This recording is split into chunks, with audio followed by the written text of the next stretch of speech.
Nakahanap si Pat Riley ng isa pang paraan upang ilarawan si Giannis Antetokounmpo nitong Biyernes ng hapon sa formal na pagpapakilala sa Greek Freak bilang bagong manlalaro ng Miami Heat. Gumamit ang matagal ng presidente ng Heat ng isang metapora upang ipakita ang kadakilaan ni Antetokounmpo.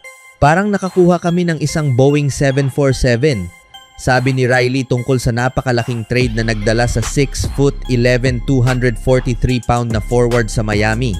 Inihalintulad niya ang 2 beses na NBA MVP at 2021 NBA Finals MVP sa ikonikong Boeing 747, ang unang twin-aisle na eroplano sa mundo na nagbago sa paraan ng paglalakbay ng mga tao.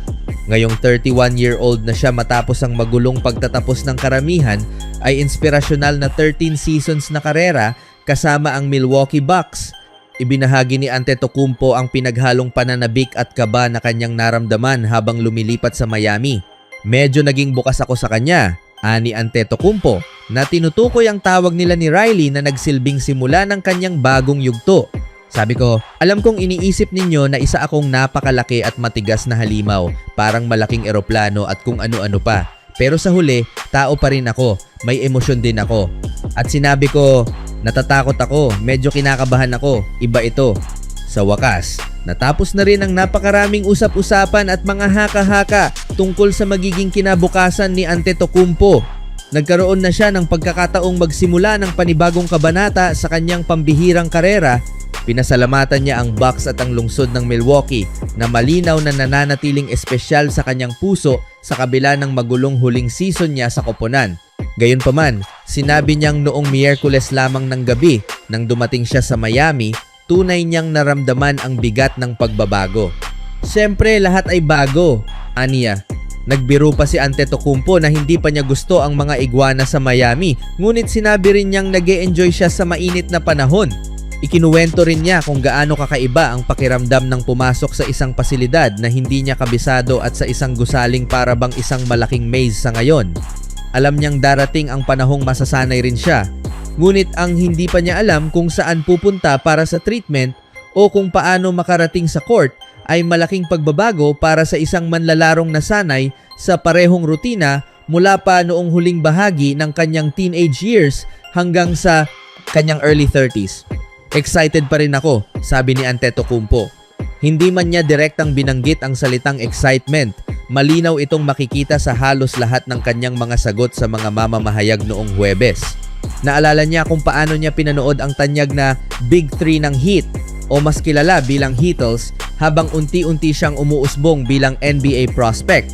Ibinahagi rin niya ang matagal na niyang paghanga kay Pat Riley at ikinuwento pa na noong mga unang taon niya sa liga, sumilip pa siya sa opisina ni Riley kapag bumibisita ang Bucks sa Miami dahil sa kanyang pag-uusisa. Binigyang diin din ni Antetokounmpo na mataas ang pagtingin ng buong NBA sa tinatawag na Heat culture at inamin niyang sinubukan pa nilang gayahin ito noon ng kanyang mga kasamahan sa Bucks. Ngayon na bahagi na siya ng Miami, sabik siyang mabuo ang isa sa pinakamalalakas na frontcourt sa liga kasama ang 3 beses na All-Star center na si Bam Adebayo. Pinagsama, mayroon silang kabuuang 11 pagkakapili sa NBA All-Defensive Team. Napakatitindi nilang mga kompetitor. Sabi ng 2 beses na NBA champion head coach na si Erik Spoelstra, at kung hindi namin maipakita ang depensang gusto namin, sigurado akong ipapaalala nila iyon sa lahat. Ganyan bumuo ng isang mahusay na depensa. Kailangang ang pinakamahuhusay mong manlalaro ang manguna sa hamong iyon.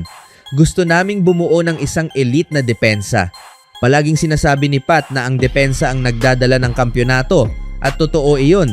Samantala, nagdagdag na ang Lakers ng isang wing player sa kanilang koponan matapos iulat na pinirmahan nila si Ziaire Williams, ngunit patuloy pa rin silang naghahanap ng mas maraming lalim sa naturang posisyon.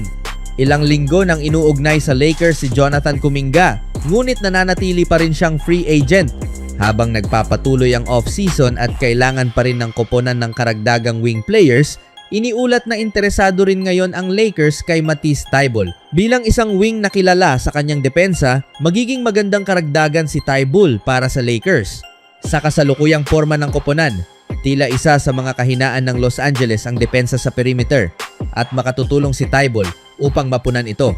2 beses na siyang napabilang sa NBA All-Defensive Second Team at nananatili pa ring maaasahang depensibong manlalaro. Noong nakaraang season kasama ang Portland Trail Blazers, nagtala si Thybulle ng katamtamang mga numero. Nag-average siya ng 5.8 points at 2 rebounds kada laro. Kaya wag umasa ng napakalaking produksyon mula sa kanya kung sasali siya sa Purple and Gold. Gayunpaman, mahusay din siyang tumira mula sa labas ng 3-point line. Noong nakaraang season, nagtala si Thybulle ng 39.8% shooting mula sa 3-point range. At sa isang kopo ng pinamumunuan ni Luka Doncic, napakahalaga ng isang depensibong wing na kayang magpasok ng mga bukas na tres. Maganda ring hindi lang nakatuon ang Lakers kay Kuminga. Malamang na siya ang pinakamahusay na available na wing sa merkado, ngunit bilang isang free agent, maaari pa rin siyang mapunta sa ibang koponan. Dahil dito, kailangang panatilihing bukas ng Lakers ang kanilang mga option. Ang pangunahing prioridad nila ay ang magdagdag ng isang manlalaro sa wing position. Kung si Thybulle ang mapipili nila, maituturing itong isang magandang pagkuha. Isa siyang mahusay na perimeter defender at kaya ring palawakin ang depensa ng kalaban dahil sa kanyang kakayahang tumira mula sa labas. Maging si Thybulle, Kuminga o iba pang manlalaro man ang kanilang makuha, malinaw na patuloy pa ring naghahanap ang Lakers ng karagdagang wing players. Sa yugtong ito ng off-season, inaasahang mas mabagal na ang galaw sa free agency. May ilan pang malalaking pangalan ang hindi pa nakakapirma at ang mga manlalarong naghihintay ng mas maliliit na kontrata ay wala ring kailangang madaliin. Kaya huwag magtaka kung magtatagal pa bago makapagdagdag ng isa pang wing ang Lakers. Sa ngayon, tila malaki ang posibilidad na makakuha sila ng isa pang manlalaro para sa kanilang pangunahing roster bago magsimula ang training camp sa Setyembre. Sa ibang balita naman, tulad ng lahat, isa rin si Adam Silver sa mga pangunahing personalidad na naghihintay sa anunsyo ni LeBron James tungkol sa kanyang pagiging free agent. At bagamat nananatili siyang matyaga, mas nais ng NBA Commissioner na magdesisyon na ang 41-year-old na superstar sa lalong madaling panahon.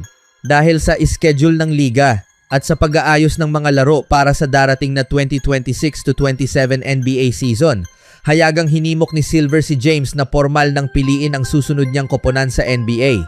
Kailangan na naming tapusin ang schedule at kung saan maglalaro si LeBron ay may epekto sa schedule, ani Silver. Ayon kay Mike Vorkunov ng The Athletic, maapektuhan nito kung paano namin aayusin ang schedule ang opening week, Christmas. Kaya kailangan ko na siyang magdesisyon. Hindi pa rin inaanunsyo ni LeBron James ang susunod niyang koponan sa NBA. Karaniwang inilalabas ng NBA ang buong regular season schedule sa ikalawa o ikatlong linggo ng Agosto, bago ang opisyal na paglalabas ng lahat ng 82 games para sa bawat isa sa 30 koponan ng liga. Una munang inaanunsyo ang mga tampok na laban gaya ng Opening Night, Christmas Day at MLK Day. Pagdating naman sa usapin ng pagiging free agent ni LeBron James, nananatiling tikom ang bibig ng magiging Hall of Famer tungkol sa kung saang koponan siya balak maglaro matapos lisanin ang Los Angeles Lakers. Sa isang live na episode ng podcast na Mind the Game sa Fanatics Fest, tumanggi si James na ibunyag sa publiko ang kanyang magiging pasya. Kabilang sa mga kilalang koponang interesado kay LeBron ngayong off-season ang Cleveland Cavaliers, Miami Heat, Philadelphia 76ers, Golden State Warriors at ngayon Indiana Pacers. Bilang isa pa rin sa pinakamalalaking bituin ng esport, napakataas ng pananabik ng publiko sa magiging susunod na koponan ni James at hindi maikakailang napakahalaga rin ng kanyang nalalapit na desisyon para sa buong liga. Ano sa tingin nyo kay LeBron, mga kaibigan?